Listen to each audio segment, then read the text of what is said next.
Hi, I'm Atlantis Wolf. I am the Dragon Medicine Woman. I live in Cleveland, Ohio, and I've been working with dragon energy since 2009.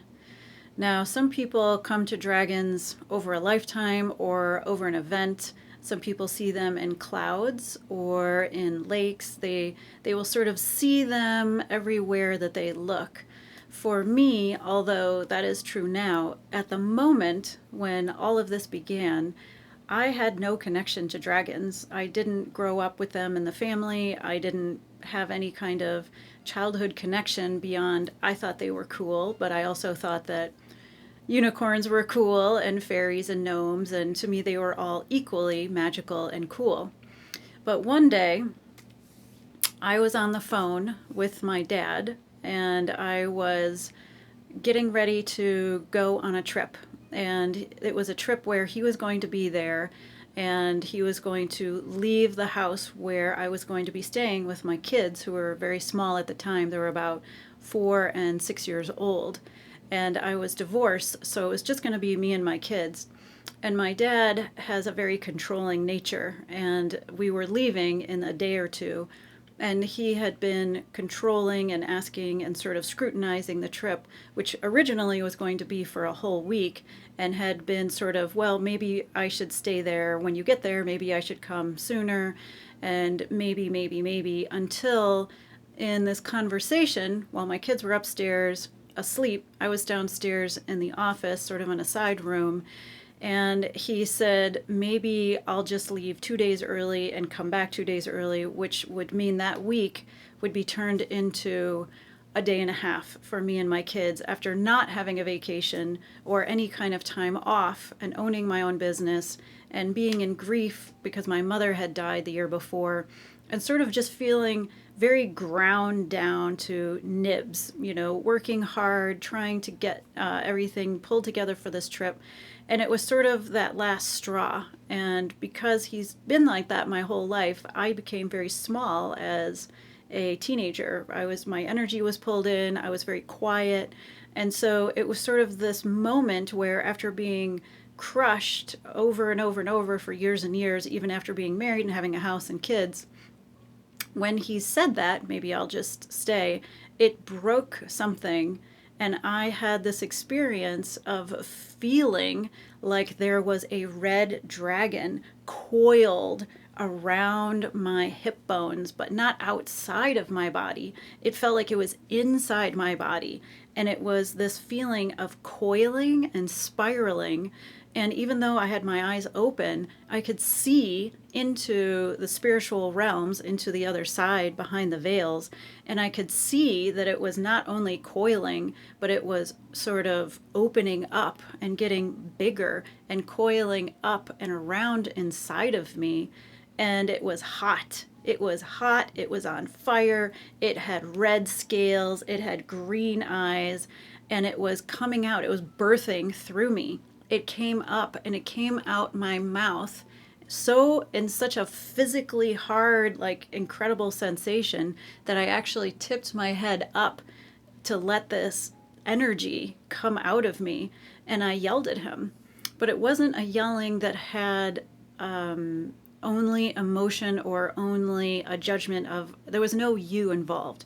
So it was all, I'm allowed to ask questions, I'm allowed to be there, I'm allowed to have this trip be what I need it to be. It was logical, and it was all based on what I was feeling, and it was very loud and very powerful. And it was the first time I had ever spoken my truth, spoken in my power. While this is happening, this energy, this red dragon energy, comes out of me and coils around me. And again, my eyes are open, but I can see it all around me. And it's steaming like it just came out of a cauldron of fire and is all around me and ready. And he said something else, and I just hung up, which was extremely out of character for me at the time. And I think for anyone who's in that kind of relationship where you're really feeling powerless in it. But at that moment, it was all of this power just erupted out of me, around me, and that was my initiation. That was my dragon initiation. The dragon always stayed with me. It's been years and years since then, and I've always spoken my power, and I've never needed to raise my voice like that because I just speak from the heart, from the truth. And the dragon gives me that feeling of safety and protection. And every once in a while, when I would be in a similar situation, he would either have little smoke coming out of his nose or he would open up one eye, kind of like, do I need to come back up? And I would always say, nope, not yet. I think it's okay. And sometimes he would smile and sometimes he would make gestures.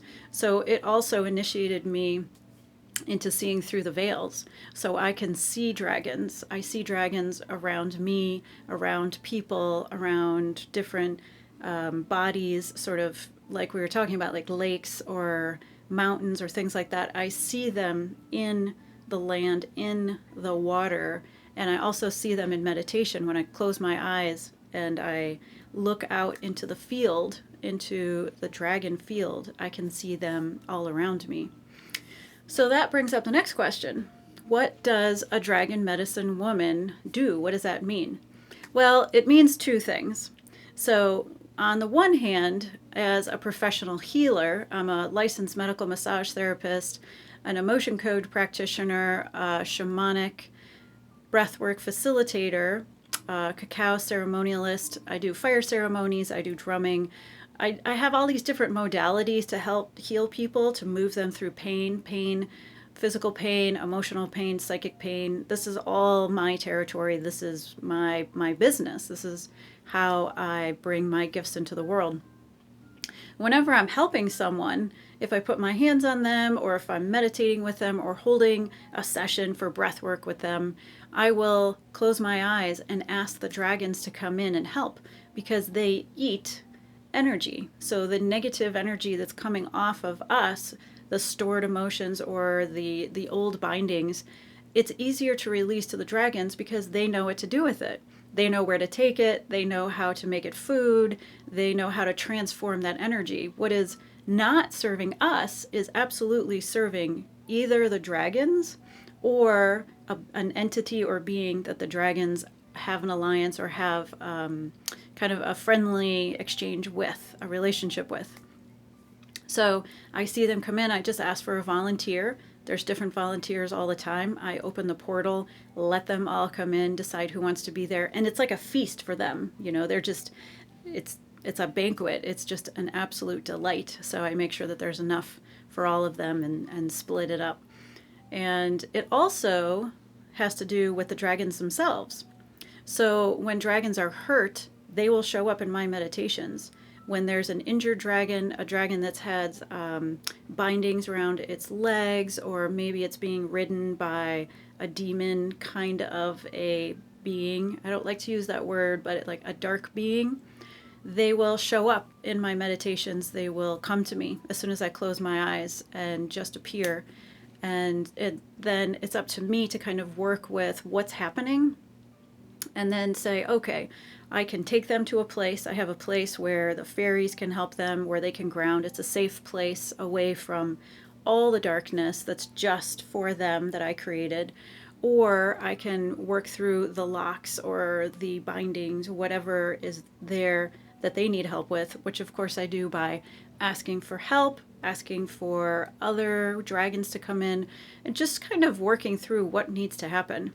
Now, why I have this ability, honestly, I have no idea. It's a natural gift that comes through. They present me with a problem, and I've always been able to find a solution. I imagine it's because I have a good imagination. I don't know how else to put it. I'm good at inventing ways to help people and dragons. My background is in engineering. I mean, I have a lot of sort of skill in analyzing and looking and sleuthing and figuring things out. So if you come across a dragon and that's sick or ailing or in need of help, absolutely contact me. If you're feeling connected to dragons and you think that they would be helpful in your healing, contact me. I would be happy to help out with that too. And the question now becomes, how do you know you're connected to the dragon field? There's so many kinds of dragons. There's so many different ways to work with dragon energy. not just because they're masculine and feminine. They exist before they were created and exist in a place without duality. So they don't have a split between their ego and their heart, their head and their heart. They are completely whole and complete, like the angels. So the angels and the dragons work together, existing before the split, but also it has a lot to do with personal power. So when you're ready to step into your personal power, that's usually a time when they can show up. So to find out if you're connected, how you're connected, what clan, how they want to talk to you, and maybe, your clair is to be able to see them, hear them, feel them, just kinesthetically, like feel that they're around you or feel that there's this energy around you and you're sure that it's a dragon. How do you know? I am going to give you a little walkthrough meditation, a little guided meditation, nice and short. It's just a nice way to say you are or you're not. And newsflash, if you just want to work with dragons because you think it's cool, they are not going to show up. So I'm afraid that the first law of working with dragons is you have to be called. They will call to you. You don't call them.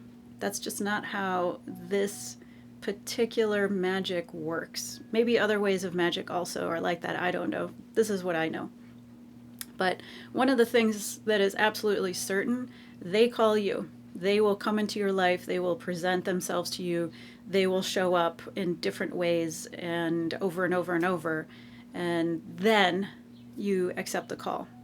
But once you do, you could take a break, but you're in and you're all in. And probably it's going to be in a situation where you need extraordinary help. You are in a place of being able to surrender to divine will and willing to accept extraordinary help. So, come along with me, take a little ride into Dragonland. And the first thing you want to do is just settle yourself, just kind of take a few breaths in through your nose, out through your mouth. It's always a good one to move your sympathetic nervous system into parasympathetic to be able to rest, digest, have a good cry, or in this case, have a good little journey. So for this little journey, I want you to feel settled in your seat, settled where you are. You're going to be going into your heart. So what's happening on the outside is inconsequential. It doesn't matter if there's something outside the window, outside the door, anything like that. The only thing that matters is that with every breath, you are coming closer, closer, closer, and closer into your own heart. With every breath, bring your love and attention to your heart. If it's easy for you to put your hands on your heart, go ahead, put your hands on your heart. Breathe in, breathe out. Your heart being 60,000 times more magnetically charged than your head, just center yourself in your own energy. Breathe and let go.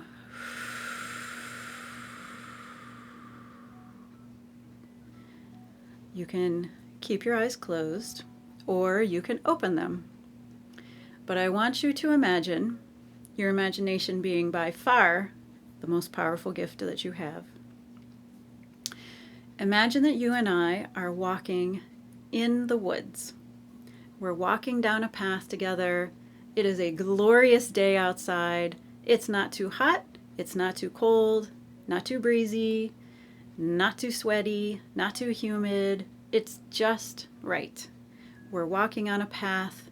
We have a deep, sacred woods. Miles and miles of woods to our left. We have a river to our right. And we're walking this dirt path with no agenda, no time. We have nowhere to be. We're just enjoying each other's company. We're just smiling. We're just enjoying all the smells of the wildflowers. We're enjoying the smells of the earth, the beautiful moss, the grass, even the dust and the dirt around our feet. And we're walking slowly forward. More forest to the left, more river to the right, until we come to a clearing. And at this clearing, this small, beautiful clearing, we can see, if we look straight ahead, as far as the horizon, rolling hills of grass, all the way down as far as we can see. We have that deep sacred forest to one side of us. We have the river to the other side of us, including a bridge that goes over the river and into another piece of the forest, much darker. It's going down into the earth. Above us, there was only sky. When we look over our heads in the clearing, we see a blue sky with only a few clouds. Here we sit together. We have a moment together where we sit, we breathe, we settle ourselves in this spot. Here is a place where any dragon could come. The water dragons could come out of the water and talk to us. The earth dragons could come out of the earth.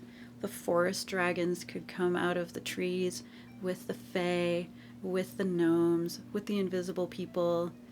The sky dragons and celestial dragons, the galactic clan, which is the one I'm part of, could come down to greet us.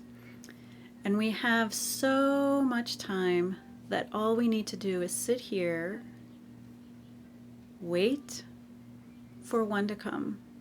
Wait here, close your eyes, and feel who is coming for you. I'll give you a moment to be in that space. Allow a dragon to come to you, or another being. You may be connected to beings other than dragons.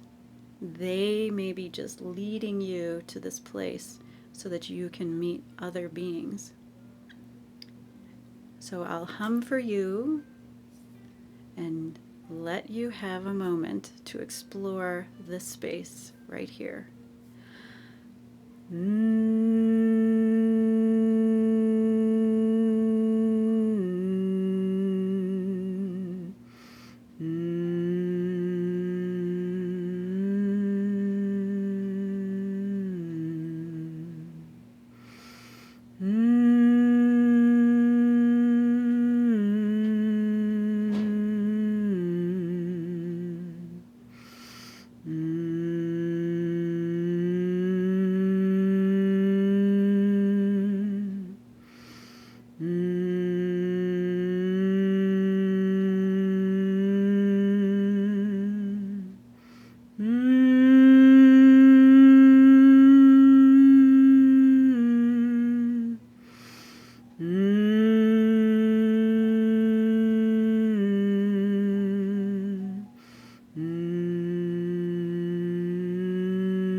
Wherever you are,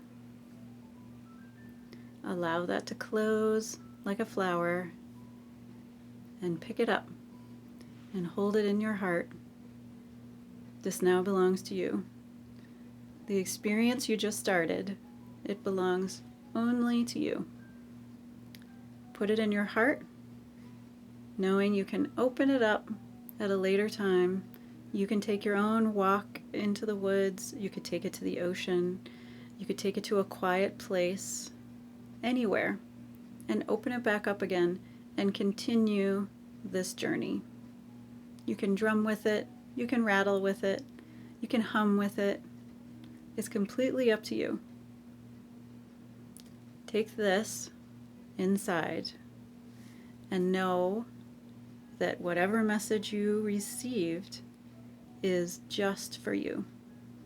It is not for someone else to interpret. It's not for someone else to tell you what it means in a book or archetypally. How you feel about what happened is the most important thing. Hold on to that and become curious about that.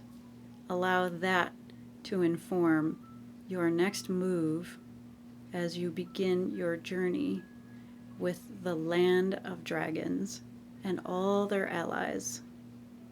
The dragon energy is increasing every day here on Earth because they are here to help with the ascension, to move us from this concept of hyper individuality to community, to oneness.